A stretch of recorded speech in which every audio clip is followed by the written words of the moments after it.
How can we go deeper into our connection with nature from a practical shamanic perspective? Well, in shamanism, nature is the only goddess because we are one with the earth, with planet Earth, and each elements in nature, plants, animals, rocks, rivers, they have a spirit and they are interconnected between themselves in the same way we are interconnected among humans and with nature as well. We always have to say that nature is the best healer. No matter which practice, holistic practice you have studied, you have experience with, when a person needs to go and rebalance himself, just going for a walk in nature sometimes is able to pacify all the inner challenges and spirits that we have inside ourselves, and we don't need anything else. Then, of course, when things are a little bit deeper, we need to ask for help for someone.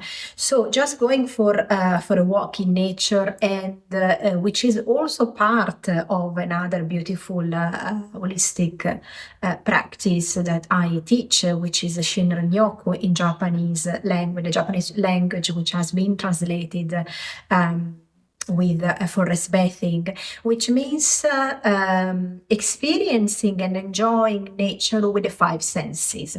Because the majority of time when we are in nature, when we live, we are always use one sense at a time. We are not using all of them simultaneously, 5 or 6. Actually, I believe in the 6th one, which is our intuition, our sixth sense, which is essential to live. So when we go in nature, what is important is that we don't go in nature with our phone, with the music, but we go in nature ideally in silence, because it's nice also to go and have a walk with someone else. But that chatting, it means that our mind is always present and we are not able to enjoy what is around us. We are not able to use, to tune into the smells and the sounds of the natural surroundings and connecting, simply observing what is around us. So it's something very, very simple. Then, of course, we can walk in a meditative way, because meditation is not just doing a moment of crossed legs, but it's something that can be done also slowly in a very grounded way, placing our feet next to the other one in a way in which we realize that we are walking. So we try to be connected with our body, with our legs, with our feet. Because the majority of the time when we are walking in our daily life in a city, our mind is somewhere else. So our body is somewhere else. So we think of where we are going, where we have come to, what we need to do. So we are always overusing our brain. So doing a meditation in nature, which is simply go for a walk. Then shamanically, we could also do an omen walk. So walk to search for some sign, which means start a walk with a big question that we have in our life, not one that requires a yes or no. And then decide, okay, I'm now going to take 10 steps, and then I will look on the right side. And then I can notice which is the first element that I see on the right side. Then I continue with other 10 steps, and I turn my head to the left, and I see which one is the first element that I see on the left. And then I do that a third time. And then I just let these elements breathe. Not necessarily I need to stop and understand, because they will be connected by themselves, by the universe. And at some point it will be clear. Sometimes the answer is clear straight away. We see a tree with no leaves. And maybe we need to understand, of course, is our question was, how can I the session, the situation that I'm living in this life, is it something still that still have a fruit for me, because I feel that I'm a little bit drained. And then of course the vision of this tree without leaves would be a clear message. I don't need to have any pondering about that. It's already very much clear that that situation that you are asking about has nothing else to offer and has come to an end. We can do some grounding techniques in nature that could be really good just for the fact of sitting down and with our back against the trunk of a tree, and imagine that our roots are connecting back to the central part of the earth, and we are becoming one with the woodland, with the park, with the forest. Shamanically, we can also imagine that we are entering into our imaginary forest, especially when we are at the entrance of a woodland, of a forest. We can physically imagine that we are entering into our imaginary forest. So it's a forest around us, but it's also our inner sacred space that is inside ourselves. And shamanically, we would use some techniques of breath to enter into the imaginary forest. And then we can imagine that we reach our best friend tree, so our favorite tree that we can actually find in the forest. And over there, we just sit down and we have a few moments of silence, or we can do rituals. We can go around and collect some stones, which would be amazing, because stones in shamanism are used for a variety of reasons. They can be used for healing. When we have small stones and we keep a couple of stones in our hands, they actually act as sponges and they absorb our imbalances. Or if we are lying down, amazing if we want to lie down on the ground, place a stone on our head, on our forehead, and just simply stay there. And again, the stones will absorb all the toxins that are in our body, and so they can be used as a form of healings, but they can also be used as a form of divination. There are specific techniques, which are not techniques because basically it's always following your intuitions of reading, of changing the reading code from the well of the society to the poetic mind. So in learning to place questions, even if then there are specific ways to do that shamanically that I teach, for example, how can you find your answers to the big questions just with a stone in your hands? That, of course, have some marks, has its own stories, and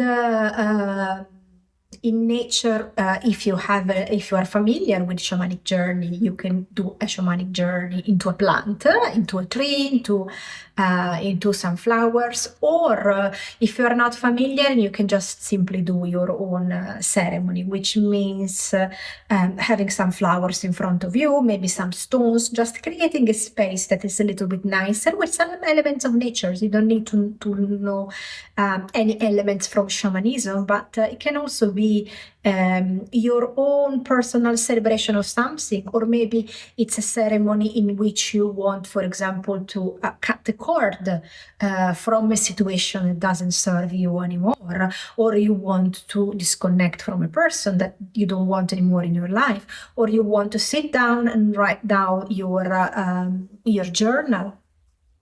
Then, of course, in nature we have the animals, and animals are one of the main elements of shamanism, because we have the so-called power animals or animals of powers. Here we've got two different schools for translating them, for translating the meaning. And why are they called that? Because they take a medicine to us, they take a teaching to us, meaning that each animal that is appearing into our life, and you may have seen, for example, you always have, I don't know, you're walking, there is always a magpie in front of you, or there is always a raven in front of you, and that is a way from which nature is trying to say, there. Pay attention. There is the medicine coming from that specific animal to you, which means that you need to learn something. You need to pay attention to a message. And of course, animals can be your guides. In shamanism, actually, animals are our main allies. And for all the shamanic work, we have thousands of animals that are specific for each part of the healing that we are doing, that are guiding us in the journey, in each of the part. That, for example, when I teach in school, people will find, and I always say, you will end up having a zoo in your own life, because for each specific thing, the task that you are need to do as a practitioner, there will be an animal coming to you. Then, of course, in nature we have the massive element of the plant medicine and the healing, with all the benefits that the plants are taking with us, with all their powers that they have. And of course, when we pay attention to the natural world, plants can take a form of healing to us in any shape. Even if, for example, we work with flower essences, they are able to heal our emotions in an incredible way. And the element, of course, of connecting with the world of plants is also allowing us to rebalance our own body, to rebalance our own way of being. In nature is also something that when we go into the forest, into a green space, there is also this element. If we think, for example, of the fairies, of the green brothers that live, if you believe in them, in the forest, there are a lot of stories about them, and storytelling is one of the main elements of shamanism. So there are all these stories and experiences that are connected into our life, and storytelling is not just an element of sharing what is happening to us. It's actually, if we think that the way we narrate our reality to ourselves and to others have massive effect, because when we meet a person, we decide consciously or unconsciously what to say when we introduce ourselves to a person. Hello, I am, and I do, or I live. What is my choice? What is the choice of the question that I place as the first one when I meet a person? And also the stories that we are saying to ourselves. No, but I'm not getting a successful situation. I'm not getting success in my life. I'm not managed to reach success because of this, because of that, and I find all the million excuses. And when I don't have an excuse, I always say, well, because of some planets that is retrograde. But again, when we change our way of speaking, when we change the way we narrate our reality, we change the vibration inside ourselves and, as a consequence, outside ourselves. So the vibration that we are sending out, when it's positive, when it is vibrant, when it's up, simply we are the reality outside ourselves, which in shamanism it would be called the middle world, and that is at the end is always a projection of the mind, will respond in the same way, will mirror back in the same way the vibration that is coming out from our heart. That is why that is why it's this basically the external reality is a mirror of what we are, is a projection of what we are. So as we are the projector, the light is coming from us. So the attention is coming from us. So that's why the power is in our hands, if we need to use the words of a beautiful Buddhist master, Paponka Rinpoche, who wrote the book, The Liberation is in the Palm of Our Hands. It means we are in charge for being able to liberate ourselves. Liberate from what?